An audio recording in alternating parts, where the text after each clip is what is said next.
ನಮಸ್ಕಾರ ಬಂಧುಗಳೇ, ಜನಜಾಗೃತಿ ಪಬ್ಲಿಕ್ ಚಾನಲ್ಗೆ ತಮ್ಮೆಲ್ಲರಿಗೂ ಸ್ವಾಗತ. ನನ್ನ ಅಭಿಮಾನಿ ದೇವರುಗಳೇ ಎಂದು ತಮ್ಮ ಮನಸ್ಪೂರ್ವಕವಾಗಿ ನುಡಿಯುತ್ತಿದ್ದ ಹಾಗೂ ನುಡಿದಂತೆ ನಡೆದ ಮಹಾನ್ ಕನ್ನಡದ ಮೇರುನಟ,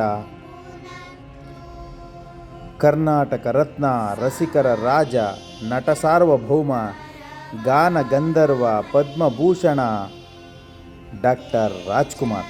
ಇವರಿಗೆ ಮತ್ತೊಂದು ಹೆಸರು ಸಹ ಇದೆ, ಅದೇ ಅಣ್ಣವರು. ಇವರು ಪೂರ್ಣ ಹೆಸರು ಸಿಂಗನಲ್ಲೂರು ಪುಟ್ಟಸ್ವಾಮಿ ಮುತ್ತುರಾಜು. ಇವರು 1929 ಏಪ್ರಿಲ್ 24ರಂದು ಗಾಜನೂರಿನಲ್ಲಿ ಜನಿಸಿದರು. ಇವರು ಜನ್ಮತಃ ವರಪುತ್ರರೇ ಸಹಿ. ಡಾಕ್ಟರ್ ರಾಜ್ಕುಮಾರ್ ಅವರು 1957ರಲ್ಲಿ ಬೇಡರ ಕಣ್ಣಪ್ಪ ಎಂಬ ಒಂದು ಪೌರಾಣಿಕ ಸಿನಿಮಾದೊಂದಿಗೆ ಚಿತ್ರರಂಗವನ್ನು ಪ್ರವೇಶಿಸ್ತಾರೆ.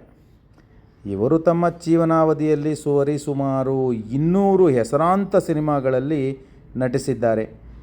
ಇವರು ಕನ್ನಡದ ಮೇರುನಟರು ಮತ್ತು ಕನ್ನಡನ ಬಿಟ್ಟು ಬೇರೆ ಯಾವ ಸಿನಿಮಾದಲ್ಲೂ ಇವರು ಅಭಿನಯಿಸಲೇ ಇಲ್ಲ. ಮತ್ತು ಇನ್ನೊಂದು ವಿಷಯ ಗೊತ್ತಾ ಪ್ರೇಕ್ಷಕರೇ ನಿಮಗೆ, ಡಾಕ್ಟರ್ ರಾಜ್ಕುಮಾರ್ ಅವರು ಭಾರತದ ಹೆಸರಾಂತ ಹಿನ್ನೆಲೆ ಗಾಯಕರಲ್ಲಿ ಒಬ್ಬರು. ಇವರಿಗೆ ನಾನಾ ಪ್ರಶಸ್ತಿಗಳು ಸಹ ದೊರಕಿವೆ. ಮೈಸೂರು ವಿಶ್ವವಿದ್ಯಾನಿಲಯವು ಇವರಿಗೆ ಗೌರವ ಡಾಕ್ಟರೇಟನ್ನು ನೀಡಿ ಗೌರವಿಸಿದೆ.